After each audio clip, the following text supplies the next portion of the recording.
Fees में वृद्धि, किताबों और यूनिफॉर्म मनमाने दामों में बेचने पर कांग्रेस ने किया विरोध। स्कूल में फीस वृद्धि और दुकानों से ही किताबें और यूनिफॉर्म मनमाने दामों पर खरीदने के लिए अभिभावकों पर दबाव बना रहे स्कूलों के विरोध में जिला और महानगर कमेटी ने विरोध प्रदर्शन करते हुए महामहिम राज्यपाल को संबोधित ज्ञापन सिटी मजिस्ट्रेट को सौंपा। जिला अध्यक्ष मिर्जा अशफाक सकलैनी ने कहा कि उत्तर प्रदेश के सभी स्कूलों में नए सत्र का प्रारंभ हो चुका है। उत्तर प्रदेश के निजी स्कूल पूरी तरह से मनमानी पर उतारू हो चुके हैं और विद्यालय को उन्होंने लूट का तंत्र बना दिया है। वो न सिर्फ मनमानी फीस वृद्धि कर रहे हैं बल्कि अपनी बताई गई दुकानों से ही किताबें और यूनिफॉर्म मनमाने दामों पर खरीदने के लिए अभिभावकों पर दबाव बना रहे हैं। महानगर अध्यक्ष दिनेश दद्दा एडवोकेट ने कहा कि इस भीषण महंगाई में जहां एक तरफ अभिभावकों के लिए अपना घर चलाना मुश्किल हो रहा है और वो स्कूलों के इस लूट तंत्र के कारण घनघोर मानसिक प्रताड़ना से गुजर रहे हैं। निजी स्कूल का यह आचरण न लोकतंत्र और न ही कल्याणकारी राज के सिद्धांतों के अनुकूल है।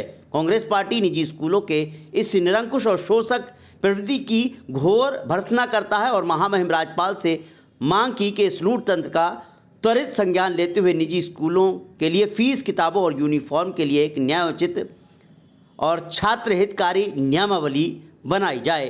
बरली दर्पण के लिए ब्यूरो रिपोर्ट। शिक्षा में जो लूट चल रही है इस समय पूरे देश में शिक्षा को एक बड़े व्यवसाय के रूप में बदल दिया है। इस भारतीय जनता पार्टी की सरकार ने जितने भी शिक्षा माफिया हैं वो कहीं ना कहीं आरएसएस और भारतीय जनता पार्टी से जुड़े हुए हैं, उनकी विचारधारा के लिए काम कर रहे हैं। शिक्षा के क्षेत्र में जिस तरह से वैचारिक हमला इस भारतीय जनता पार्टी ने किया है और आम आदमी की जेब को काटने का काम किया है, आज मैं मांग करता हूं कि जिलाधिकारी को तत्काल एक आदेश जारी करके बरेली में 1000 रुपये में कक्षा 1 से 2 की किताबें, 1200 में 5 तक की किताबें और कक्षा 8 तक की किताबें 1500 में घोषित कर देनी चाहिए। ये जो लूट चल रही है ये प्रशासन और शासन के संरक्षण में चल रही है। आज इसी के खिलाफ हम लोग उतरे हैं। अभी राज्यपाल को ज्ञापन देने जा रहे हैं और नहीं तो यहीं धरना देंगे कलेक्ट्रेट में। ऐसे ये लूट बर्दाश्त नहीं की जाएगी। शिक्षा को जिस तरह से लूटा जा रहा है वो अब कांग्रेस बर्दाश्त नहीं करेगी।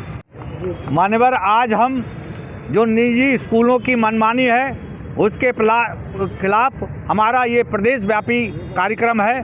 पूरे उत्तर प्रदेश में आज हम इस शिक्षा का जो घिनौना खेल चल रहा है, जिस पे ड्रेस के नाम पर, जिस पे किताबों के नाम पर प्रतिवर्ष जो लूट मची हुई है और सरकार आंखें मूंदे हुए है, हम उस सब के खिलाफ इस सरकार को जगाने के लिए, उसे ये बताने के लिए कि आप कांग्रेस का कार्यकर्ता इस तरह के उत्पीड़न, चाहे छोटे स्कूलों का, निजी स्कूलों का मामला हो या शिक्षा में और धांधली का मामला हो, इन सब के खिलाफ उठ खड़े हुए हैं और सरकार की ईंट से ईंट बजा देंगे। आज हमने निश्चय करा है, जो प्रदेश व्यापी हमारा कार्यक्रम है, कि हम इसके माध्यम से उनको जन जागरण करें और इस सरकार को चेताएं और राज्यपाल के माध्यम से, राज्यपाल को जिलाधिकारी के माध्यम से एक मेमोरेंडम, एक ज्ञापन पत्र हम देने जा रहे हैं। और सिटी मजिस्ट्रेट साहब यहाँ आने की बात कर रहे हैं, यदि नहीं आते हम कलेक्ट्रेट जाकर इस मेमोरेंडम को, इस ज्ञापन पत्र को देंगे। जय हिंद, जय भारत। देखिए, जिस तरीके से उत्तर प्रदेश जो स्कूल हैं, सरकार का उनको संरक्षण प्राप्त है।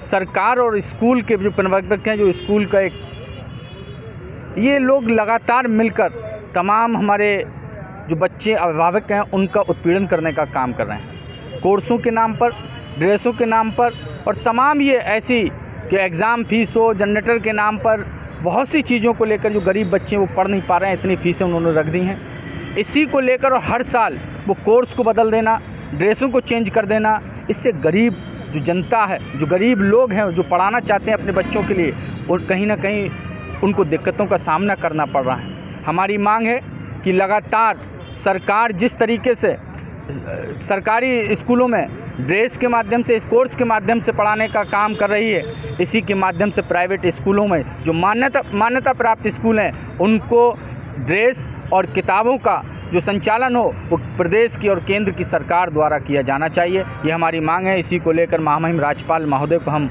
माननीय जिलाधिकारी बरेली के माध्यम से ज्ञापन सौंप रहे हैं और मांग करते हैं कि लोगों का उत्पीड़न करना बंद करें और इन पर अंकुश लगाएं, जिससे गरीब बच्चों को कहीं ना कहीं शिक्षा प्राप्त हो सके।